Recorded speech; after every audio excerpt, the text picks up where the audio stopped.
شروع اللہ کے نام سے جو انتہائی مہربان اور بے حد رحم والا ہے۔ اے لوگو جو ایمان لائے ہو، تم پر روزے فرض کر دیے گئے ہیں، جس طرح تم سے پہلی امتوں پر فرض کیے گئے تھے۔ اس سے توقع ہے کہ تم میں تقوی کی صفت پیدا ہوگی۔ چند مقرر دن کے روزے ہیں۔ اگر تم میں سے کوئی بیمار ہو یا سفر پر ہو تو وہ دوسرے دنوں میں ان تعداد کو پوری کر لے، اور جو لوگ روزہ رکھنے کی قدرت رکھتے ہوں پھر بھی نہ رکھیں تو وہ فدیہ دیں۔ ایک روزے کا فدیہ ایک مسکین کو کھانا کھلانا ہے، اور جو اپنی خوشی سے کچھ زیادہ بھلائی کرے تو یہ اس کے لیے بہتر ہے، لیکن اگر تم سمجھو تو تمہارے حق میں یہی اچھا ہے کہ روزہ رکھو۔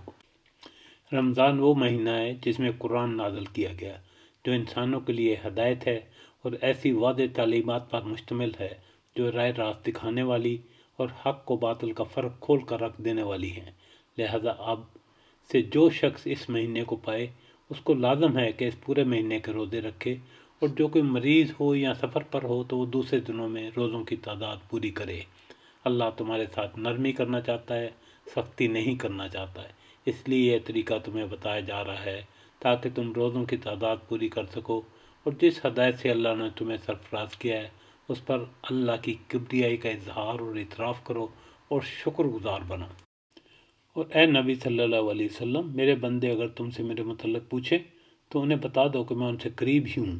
پکارنے والا جب مجھے پکارتا ہے میں اس کی پکار سنتا ہوں اور جواب دیتا ہوں۔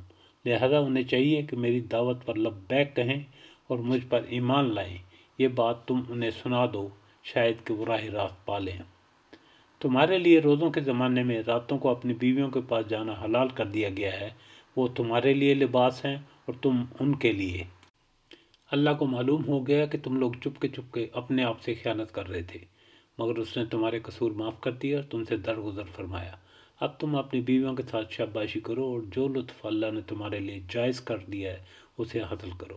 نیز راتوں کو کھاؤ پیو یہاں تک کہ تم کو سیاہی شب کی دھاری سے سفیدہ صبح کی دھاری نمایاں نظر آ جائے۔ تب یہ سب کام چھوڑ کر رات تک اپنا روزہ پورا کرو، اور جب تم مسجدوں میں اعتکاف بیٹھے ہو تو بیویوں سے مباشرت نہ کرو، یہ اللہ کی باندھی ہوئی حدیں ہیں، ان کے قریب نہ پھٹکنا۔ اس طرح اللہ اپنے احکام لوگوں کو مکمل و بصراحت بیان کرتا ہے۔ توقع ہے کہ وہ غلط رویہ سے بچیں گے۔